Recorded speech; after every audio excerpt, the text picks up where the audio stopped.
the youth ministry now presents Noonday Storytime.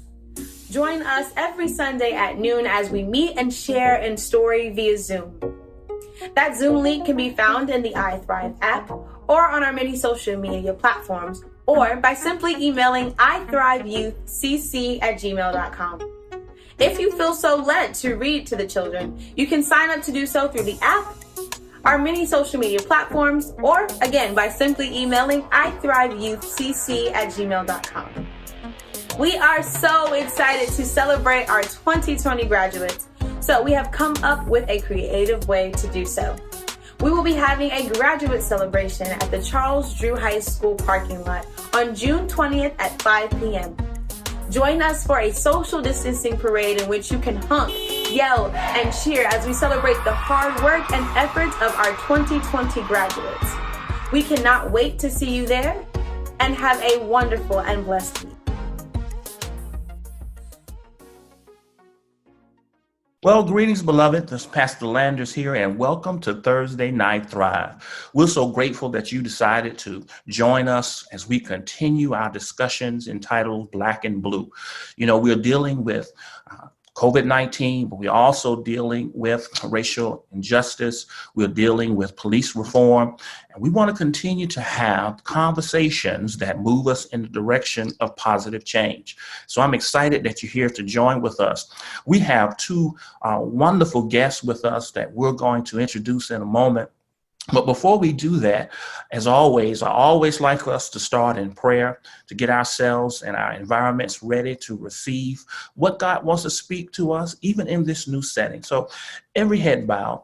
Father, we're so grateful for the opportunity to use technology to come together, to study your word, to have dialogue, discourse, to show ourselves open and available to your direction. We pray for the guests that we have and the input and insight that they bring to the table. We pray that positive change will manifest as a result of our dialogue today. We thank you and praise you in Jesus' name. Let us all say amen. This evening, I'm excited to have two powerful guests with us. We have the mayor of Union City, Mayor Vince Williams, and we also have the police chief of Union City, Chief Cassandra Jones. And I want you to hit your like buttons, hit the love buttons, hit the amen type welcome. We want to give them an iThrive welcome virtually. We're excited about the input, the insight that they have as we talk about Black and Blue, police reform, we talk about race relations in the United States from a local municipality's point of view.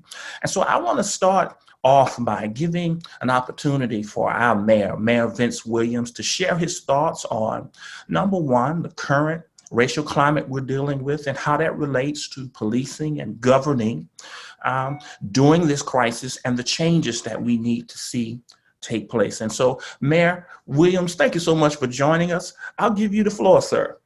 Well, certainly, thank you, Overseer, for having me, and certainly having our illustrious chief as well. Certainly, we are all in turmoil right now as we continue to be faced with, this plague of racism that has earmarked this nation, this world, for well over 400 years. This is nothing new to any of us. We have been faced with the pandemic of COVID-19, and now we are back to dealing with the pandemic that's been with us for many, many years, the pandemic of racism. But certainly in our cities, in our communities, we must start having the dialogue as it relates to addressing this issue. For far too long, we skate over the issues. Many of us do not want to have those conversations because they're uncomfortable. But sometimes, and I'm going to leave the pastor portion for you, sir. But oftentimes we leave the feeling of the uncomfort that having those conversations to us, it makes us not want to even discuss it. So one of the things we do in Union City, we certainly, it's all about who's in charge. And certainly Union City is like many of our cities around the country. We were a city that was embedded with, underlining racism from a leadership perspective. And I can say that because I was in it, so I know what I see and I know what I feel. So one of the things we wanted to make sure was that we started identifying, but also getting the leadership in place that not only looked like the community that we serve, but also understands the culture. Now, hear me when I say this, it doesn't mean that you can't hire someone of another nationality. But however, it's much better to have someone who already understands the culture, especially the leader. We were so blessed to have Chief Cassandra Jones to come and join our department, who had spent a number of years with Fulton County as a police chief. So certainly we knew what we were getting, and we were just excited about the opportunity because, much of our police force for many, many years, as the demographics started to change in all of South Fulton, we did not have a police department that looked like the community. Wow. Oftentimes when you bring in individuals who don't look like the community, they don't understand the culture. Part of what we need to do, the biggest focus needs to be policy, as certainly your police chiefs put that in place. But elected leaders need to understand that policy is there, but you need to know what's in that policy, because oftentimes when issues like this happen in our municipalities, they're not looking for the head of the police chief. They want those elected heads hanging from the town square, if you will. So certainly I've been blessed to have a police chief who understands, but also believes in training. Training is so valuable to make sure that individuals who are new to this, because you get a lot of young officers, so they don't understand what it is to truly police a community. And then one of the things we're dealing with now is this culture of military personnel who are coming into law enforcement. So they've got to transition from policing from a military mindset to a community mindset. So certainly we leave all of that up to Chief Jones and what she does, and she's done a great job. Union City has had its issues over the years with police-involved shootings, but also the distrust of police in our communities. Many of us were raised where, police were in our communities. They knew us and would tell us, hey, I'm going to go and tell your mom or your dad or whatever, so that's what we got to get back to. We've got to humanize the police officers themselves. That's great. Thank you so much, Mayor. I'd love for Chief Jones to kind of jump in and kind of share your thoughts, community policing, making the changes that we need to make from a perspective of the Chief of Police. Yes, thank you for having me. I'd like to first kind of set the stage. I want to first talk about the pain I feel for the Floyd, the Taylor, and the Arbery families. Yes. Suffered this great loss that has enabled us to bring this movement to the forefront. There's an old song, a very old song when I was coming up. It was stated, the revolution will not be televised. But I think when we saw what we saw, the revolution was televised. And seeing that, it wasn't desensitized. It couldn't be denied. We all saw it. We witnessed it throughout the world because we saw it with our own eyes. We saw a black brother just squashed and dehumanized in the street to the degree like an insect.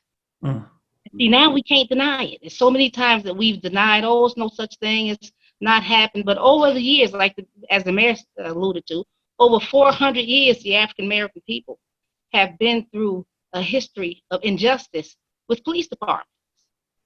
And now we know we must stop this. The criminal justice system has not been fair to us. We have not received equal opportunity, equal justice. And that is one of the main reasons why I'm in the police department. I felt like, first of all, we need to be a part of something, understand it, and know how to change it from within. There are other ways, but sometimes you need to change it from within. And that's one of the things that I have tried to do throughout my career. And trust me, when I started back in '74, there were a lot of knees on the neck, and they continue to be knees on the neck. And in this day and age, it's the same thing. And it's sad when I think about some of the things that I saw in '74, I still see and witness in 2020. And how are we going to change that? Some of the ways we're going to change it, like what we're doing today, voting. Because if you don't vote for the people who say the things that you need to say and talk the talk that you need to hear, we have to change that. And then we also have to, the mayor alluded to policies. It's all right to have policies, but we have to make sure those policies are followed. And we have to do that by our actions so that when a policy is violated, it's not okay. We have to walk that walk, not just talk the talk, we have to walk the walk. And we're going to have to go through a time period of healing because there's a lot of hatred. There's a lot of anger. So we're going to have to heal, and the police department for sure is going to have to get that trust of the people. The reason why we see a lot of people violating and rioting and things like that, because we don't have any legitimacy. Our authority doesn't mean anything to them because our authority is not real as far as they're concerned because we have abused our authority. Wow. Going into that, it makes me pain again because I do know that there are many officers who've given their life for our citizens and our communities because they do care and they do believe. But it's always that group who will ruin it for the whole. And so we have to make sure it's throughout. And it's like the mayor said, it starts at the top. If the head is not strong, the body can't work. The body needs to have that strength. And, but basically those are some of the things, we have the 6 pillars in 21st century policing. Those pillars tell us many things that we need to do. We need to do. It's not that we don't have the things to do. It's a matter of doing them. Yeah. Thank you so much, Chief. I feel your passion and I feel your sincerity. One of the things you alluded to is that policy is so important. And I really want to kind of deal with some things because I feel like policy is an area where we're running into a lot of roadblocks. And some of the roadblocks that we have to figure out how to adjust and how to reform is, say, as a police chief, if you find that an officer has violated policy, then not only do you have the right and responsibility to discipline that officer, but then we run into the problem with police unions. We also run into the challenge of this thing called qualified immunity and prosecuting police officers or civilly charging police officers. These are the kind of policies, legislative problems that create roadblocks for us. Can you talk about reforms that need to happen from your perspective in that area? Well, in these situations, it's not a blanket. And of course, different situations will be different. But all those things you stated are in place because, first of all, we don't need to let it be a roadblock. We need to let it be a roadmap. And so many times, instead of using it as a map, we're using it as a block. We try to find loopholes, and we try to find different excuses. But we have to stop that. And the way we stop that is by police chiefs making sure that we take hold and agree, and then all different parts of the criminal justice system, as far as the courts are concerned. What are we doing in courts, both criminal and civil? We have to be careful, of course, where we don't tie the hands, but at the same time, if we're doing the right thing, our hands won't be tied because the justice speaks for itself. The problem is we have been doing injustices. And so it appears that those things are roadblocks when we just didn't follow the right map. Yeah. Mayor, do you have anything you wanted to add to that? No, I tell you, Chief certainly articulated it so poignantly. I just, one of the things we must continue to do, and I call the 3 N words, and you hear me when I say that: injustice, inequities, and inequality.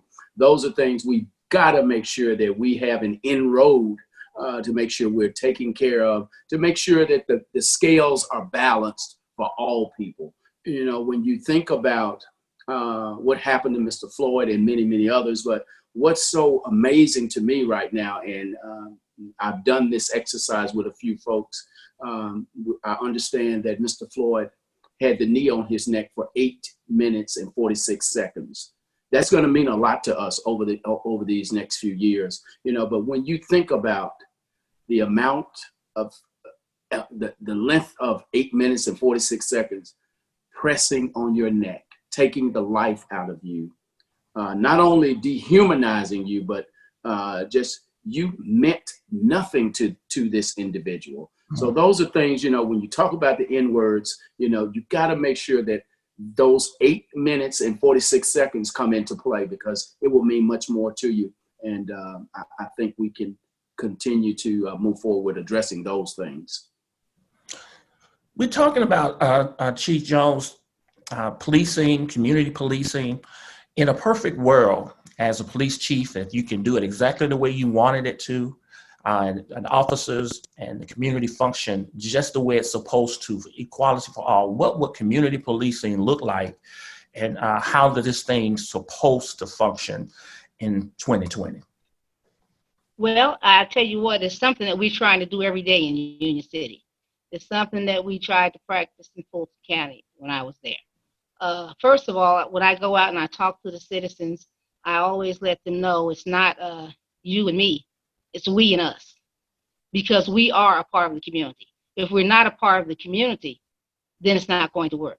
First of all, we need to be there to get involved and be a part of the solution and not the problem. We need to get involved in non-law enforcement activities. If the community is dealing with something that they want to do because of whether it's for basketball or any type of program, any type of anything, we should be there. We should not just be there when we're called through 911. Because first of all, what they say, before you can discipline your child, you have to love them. So we have to love our community before we can police it. So, and what we would also do every time we went to a call, what we should be doing is looking for a solution to why is that call happening? What is the problem? Is there a drug problem? Is there an alcohol problem? Is there a problem where there's a jobless problem? And then we need to connect those people to resources, because there again, we're supposed to be a part of the solution, not the problem, not to just go there and be an overseer. We're supposed to be a part of the community. So if it was my way, you wouldn't, when you saw a police officer, you saw the community. You wouldn't see them there as a person to just oversee and watch out and make sure we do the right thing. You see a person there picking up the barrel, picking up the trash, helping us to make our community the best it can be. Now, all communities don't need the same thing. So we need to adjust to the community. We don't need to go in there and tell the community what they need. The community needs to inform us what they need, and then we need to take part in that and help them to do that the best way we can. That's amazing. You you give rise to another question of police reform, community policing. There's this term that's being thrown around called defunding the police. And the more research I do with it, the more of an understanding I have. It's not as radical as it sounds. We don't want to get rid of police. We need police officers. But when your officers are going to a call, if it's a domestic dispute or someone who's dealing with a mental illness or they are dealing with homelessness, your officers, we're asking a lot of officers to kind of handle situations that came about because of lack of jobs, poor education, not enough help in mental health. And if we as a community can come together and drive more funds to making sure people have a place to live, they have a place where they can get educated, they have opportunities for jobs, they have access to small business loans, and that we have people who can respond to mental health emergencies. We start funding those things, that we will have to not spend as much money for weapons and tanks and all of those things. Now we make our job easier. I'd love to hear your thoughts on moving in that direction, because I think that's the only way we're going to come together and really make change. That's what true community policing is all about. Yeah. When I talked about resources, when it's resources that we can call and say, hey, this family needs some mental health. This person needs some mental health. This family needs food. And so, of course, because what has happened, our jail, some of our biggest jails are filled mostly with mental persons, and they just don't have anything else to do with them, because we know for a fact that a lot of mental institutions have closed down and things of that nature. And so what happens? you're pushing it more towards the criminal justice system. And that's not where it can be handled. Majority of our problems are due to social issues, as the issues that you just stated. So absolutely, if we had more resources in that area, it would help the police and the community, and I mean us together. Because a lot of times, there's been times when my department has given money, got together the officers and given money to people without food, provided a place for them to stay in the hotel temporary, trying to get, and that's a shame that we do not have the resources out here for our communities, for our people, when we know that's a necessity. So yes, if we can give some money to those social issues because of that unbalance of poverty. And the reason why it's there is because there's not an equal opportunity in that system. Exactly. People don't get the same opportunities. Some people get a job, and others with even a better background may not even get that job because there is a blindness even in that. And so absolutely, if we can get, and I understand that defunding means reform, I look at it as being reform. Exactly. And there definitely needs to be a reform, and we definitely need to put the money back to where it belongs. Other than that, people who are in the criminal justice system, a lot of them do not belong there. They're there because they have no choice. Yeah. Mayor, what's your thoughts on that? Well, I tell you, when you brought up the issue of defunding, that was something I was hoping we were going to address, because certainly when you think about the numbers of individuals that are incarcerated who have mental issues, but also have, even if they were to be released, they have nowhere to go. So those are things we need to address, resources and certainly healthcare for many of those people who are incarcerated or even come in contact with the police daily, because our jails were not built to be mental health facilities, and we have been using those just as that for a number of years. But when elected leaders around the country start talking about defunding police departments, stripping them away, that is, to me, it is one of the most unfortunate things to say, because that's a reckless decision on the part of someone that was elected to serve a community. We need the police departments. When you take away an entire police force, you create opportunity for anarchy to go wild. We've heard of girls gone wild. This is anarchy gone wild. So certainly we've got to be careful with what we say, when we start talking about defunding police departments. Should we hold police departments accountable for things that they do? Certainly. But it doesn't mean that you strip away the entire department for an incident that was done by an individual that must be disciplined. And that is the reason you have leadership in place. Mm-hmm. Those men and women who are in leadership in Minneapolis and many of the other parts, that we've been paying attention to, even right here in Georgia, there needs to be something. There's an accountability that they must be held to as well. So certainly, it's enough for all of us to do, and we've got to do it. Yeah, we have to reimagine public safety. Yes. And the vision is, I would like for them to come up with another term, because it causes people not to want to engage in the type of dialogue we need to have when they say defund the police. Yeah. But what we really need is a better understanding of allocating resources, especially from the federal level, because there was a push. And I can remember back when Clinton was in office and running for office, one of the things he was pushing for was, I want to add 100,000 more police officers. And then after that, I want to add another 50,000. We can't police our way out of social problems. And so we have to, from a federal level, make sure that funds are allocated to hit these social quagmires that people of color are in. And if we can do that, we'll spend less money on military weapons and special weapons and tactics, because we'll be addressing those problems. And so these are the kind of conversations that I think leaders of municipalities and cities must have. But it's so important, as Chief Jones said, people have got to get out and vote. This is what these votes are about. State Senate, congressional leaders who are in place, who understand that we cannot just let police go out and handle all of these social problems with their badge and their gun. When if somebody's hungry, they can't get a job, they're not educated, they don't have the opportunities, access to capital, it creates a vicious cycle. And so it's going to take us from the top down, all the way from leadership, working in harmony in order to make this change. And I'm so grateful that I hear that synergy with you, Mayor Williams, and with you, Chief Jones. I want to kind of dive into the training that officers get, and if there's any way we can kind of take that to another level of sensitivity training, cultural indoctrinations, that people understand different cultures. What are some of the things that Union City is doing now, and what are some of the things that you'd like to see done more of in the future? Well, we're doing our training is very involved. And, we're doing the de-escalation, which is needed, because when you get out there and the people around you are up, you need to be able to come down. And when you start talking about culture, you need to be able to identify with as many cultures as you possibly can, because different people in different cultures believe different things. Like in some cultures, you don't get too close, you don't do this, you don't do that. And so that's training that we have. We have all types of training that deals with those issues you spoke of, but we can use more.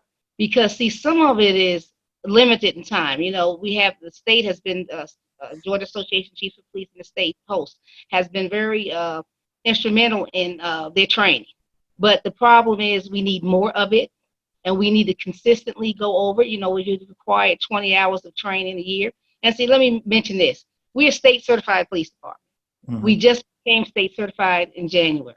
And what that means is not only do you have the training, not only do you have the policies, but you are checked on that.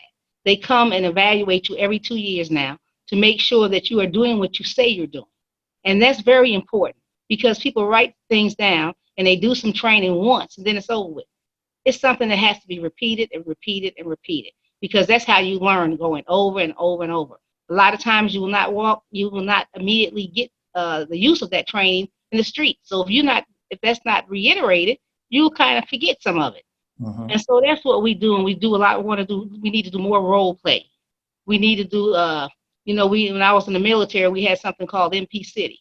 We need to put on some things where they can practice that with actors. And so we're in a Union City, we're making sure that we, in our in-service training, we do more than just the 20 hours required. We do 40. And in that extra 40, we make sure that we're covering some of those areas over and over and over. And then also we get more training than that, because we allow our officers to take as much training as they like. And certain things, if we see a weakness in them, that's another thing you have to watch out.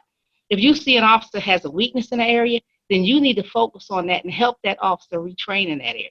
It's a behavior modification. A lot of times we see behaviors and you say, oh, I don't know about that officer. No, if you see that, then you need to go into some training to modify that behavior. And if the behavior is not modified, then you know the next steps. And so it's important, and we totally agree with that. We do a lot of training in Union City, and we make sure that our training is duplicated and reiterated so that our officers have as much in their, as much in their toolbox as possible when they're out there, because you don't know what's going to happen and when. Yeah. How do you help police officers deal with the stress of the job, and how often is that stress and emotional state evaluated for each officer? Well, what happens is we have classes dealing with stress. And so that's another aspect of training. And then what we do is normally when your officer is under stress, some event will take place. And what that event may be a home event, or it might be a work event.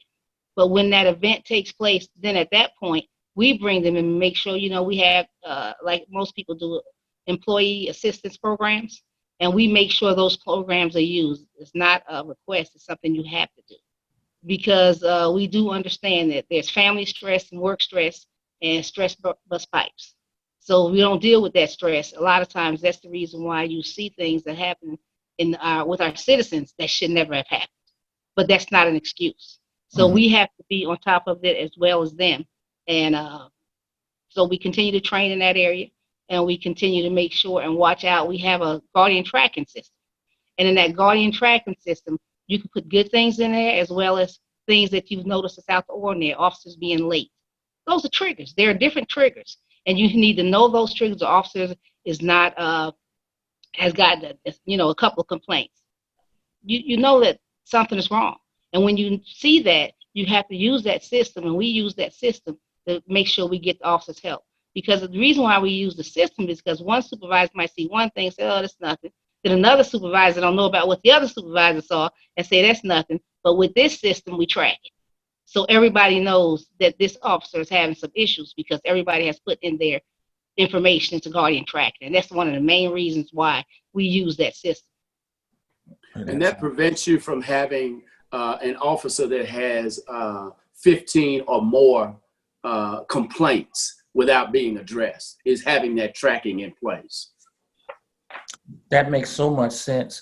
I wonder, and this is just me thinking out loud, the criteria for hiring police officers. What is it now? And do you feel like that needs to be looked at again? And how we assess someone's compatibility with being able to be a police officer? Well, sometimes that can be negative, the way we address it. Mm-hmm. And sometimes, and we have to look at that very carefully. Because, I'll give you one example. There was a time when, you look at marijuana. Let's take marijuana. And one of the main things, do you ever smoked marijuana? Yes. And that eliminated people. But then you have people who are taking prescription drugs illegally. And that didn't eliminate them. So we have to be very careful on how we eliminate and who we eliminate by the things that we do. But I want to say that first. And then I will go on to say we do the normal things, like you need to try to see what a person's, we do psychological. You want to try to see if as much as you possibly can if the person is stable. You do background checks. You want to see as much as you can, just how involved they are in criminal activity, to the point where we don't want to use the police department as access to being able to get to do criminal behavior. And of course, we do the physicals and the mentals and all these type of things, the normal things that you would do to see if when you're hiring a person, to see if they're going to be able to do the job. I just think we have to be very careful on what they say, the box, because the box eliminates too many people sometimes that look like us when it could have been something that happened as a teenager. Right. And I think that needs to be evaluated itself on a case-by-case basis. I think we need to make sure that the system is fair, where everybody is given an equal opportunity and the questions are not slanted more towards one race or the other. And then you have to sit down and you talk to them. I know I, as a police chief, talk to each individual one-on-one and ask them questions and ask them why they want to be a police officer. What do they think about community? And I let them know this is a community policing department. Some people say community policing, that's soft chief. No. Well, if that's what you feel, if you're looking for something else, this is not the right department. Uh-huh. I think we need to take our time to find out exactly why, because majority of the time people will tell you why they want to become an officer. And for some of them, it's just a job. And this cannot be even just a job, because it's too important for that, because your heart has to be into it. And your mind has to be into it, your soul and everything else, because you're going to be dealing with people sometimes who are not at their best. And if you're doing it just for a job, you're not going to react well. Correct. Yeah, Mayor, what's your feeling on that? The recruiting and the criteria for officers. And certainly, I leave all of that up to Chief Jones. She knows the people that she wants in her department. She and her leadership team. But one of the things that myself, and along with any other elected official, you've got to make sure that you put the proper support mechanisms in place. That could be something as a salary, benefit package, those things that are going to be necessary to equip that individual that's coming on to be a part of your team, to make sure that all of the resources are in place. But again, you mentioned something that is so important. We've got to get more funding from the federal government to support some of these community issues that we're dealing with, because municipalities can't solely tax burden the people with those things, and we're being taxed here and there, so the federal government has got to play into that as well. We're dealing with the lack of federal support from the standpoint of COVID-19. You know, I mean, those are some heavy burdens that cities had to take on, but they were necessary. You know, when I speak to many of my colleagues around the country who have already started to furlough and even lay off, even in their public safety departments, the police and fire departments, you know, it's no way, I couldn't imagine doing that, you know, and certainly our police department is one of the finest departments in this nation. And I stand behind that, but they've got to have the necessary support from the elected officials to make sure they can do the best job that they can do. I couldn't agree more with you. That's why, again, we want to continue to reiterate, make sure that we vote, that we participate in this general election that will coming up in November, because it is imperative that we have people who understand that we have got to tackle this problem from a holistic standpoint. I guess we're at about a 45-minute part of our window. And before we leave, I think it's good for us to speak to, as we are trying to bring about police reform and hold police officers accountable and hold ourselves accountable to bring about change. One of the things I would love for Chief Jones to help us with is, if a citizen encounters a police officer that is maybe stepping out of the line, or they feel are doing things against policy or violating their rights, give us the proper way that we should deal with that. How do we address that officer? Letting people know that, you know, follow the instructions of the officer, record everything later, be compliant first, then have the discussions about what went wrong later. Just give us a kind of a walkthrough from your perspective of how we ought to handle that if we find ourselves in a situation where we feel like something is not being done correctly. Okay, it's and I want to say this. Now, if it's I want to make sure I clear that it's not a situation like what we saw where somebody's in danger, okay, where somebody's not being able to breathe. Okay, but the normal process would be, I would say, you can't take care of it out there on the street. It's just a normal complaint that you're saying. The street is not the place to do it, because on the street, their authority basically is the authority, okay? So if somebody's done something wrong to you, or you're watching them and you don't think they're carrying themselves in the correct manner, you could do first thing on the scene, if you like, you ask them to call their supervisor, okay? If you don't choose to go through that route of calling their supervisor and dealing with it with the supervisor, letting them know what they did right then and there, then you can make a complaint. You can make a complaint in writing. You can make a complaint by phone, but you need to make a complaint. Because why I need you to do that so bad, and we always tell this in community meetings and everywhere I go, is because I won't know. We won't know that's the problem, officer, if you don't tell us. We need you not to accept it and say that's the way it is, or that's the way they treat Black people. No, that is not correct. They only can do what we accept to be done to ourselves. We have to know right now it's time.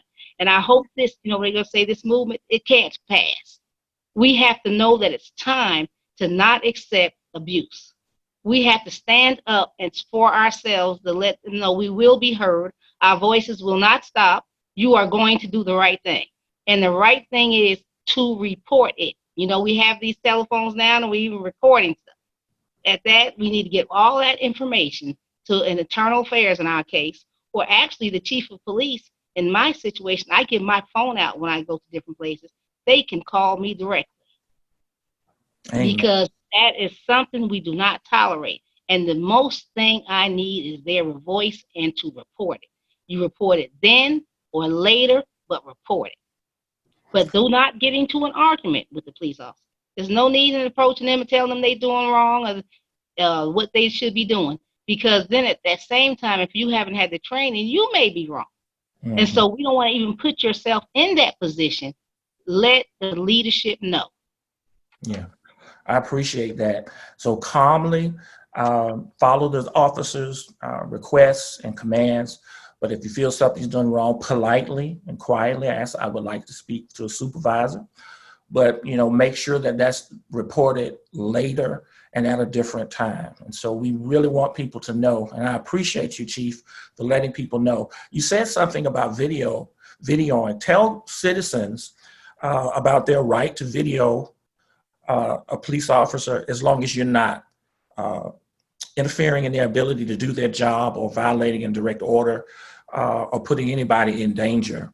People want to know about that regard, their rights to do that. And you're exactly right. You stated it well. You have a right to video. Of course, unless if you're trying to, I'll give an example. If somebody's hurt on the side of the street and you're trying to video a scene, a crime scene, or an incident scene, no, we don't want that, because we don't want people, and they'll tell you not to do it. And then at that point, you don't do it. But other than when you were doing some kind of way obstructing the duties of that police officer, video. We've seen so much on those videos. And right now, thank God in Union City, the officer better be videoing, because we have body cameras. So not only will we have their video, we're going to have our video.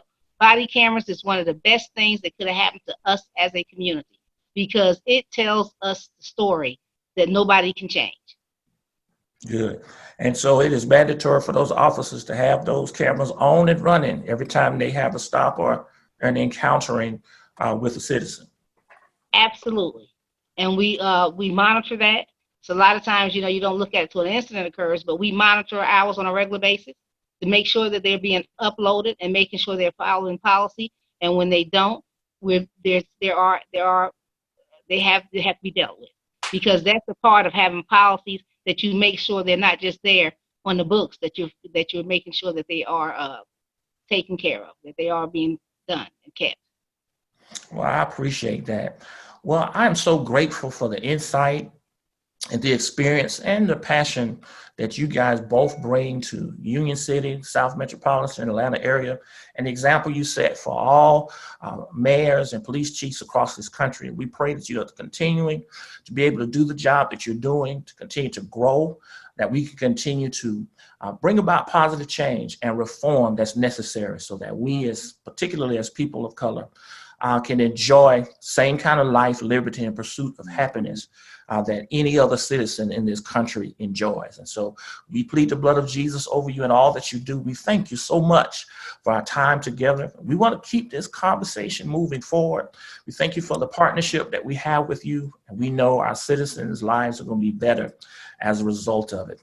For those of you who've been watching, we hope that this information has been informative, giving you some insight, understanding of the importance of our role, exercising our authority to vote, holding police accountable, but also doing everything that we can to give them the support and the resources that they need to do the job correctly, and hold them accountable to make sure that those who are not doing it correctly are corrected and checked or removed if necessary.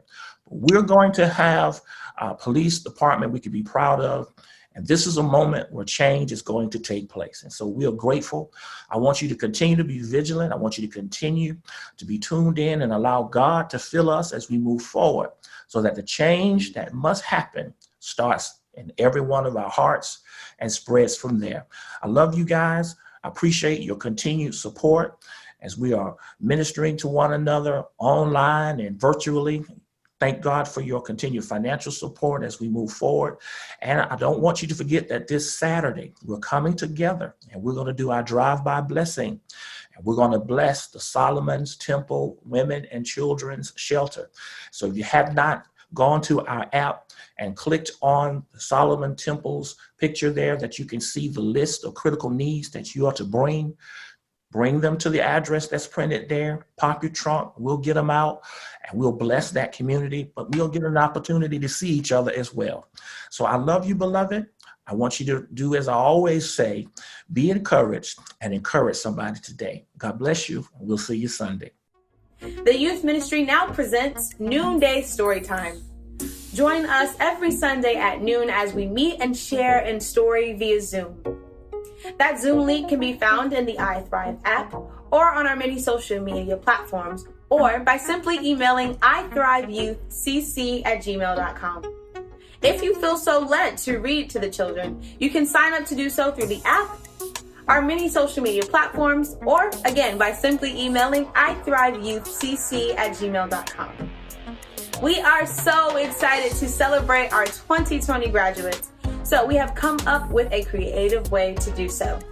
We will be having a graduate celebration at the Charles Drew High School parking lot on June 20th at 5 p.m. Join us for a social distancing parade in which you can honk, yell, and cheer as we celebrate the hard work and efforts of our 2020 graduates. We cannot wait to see you there, and have a wonderful and blessed week.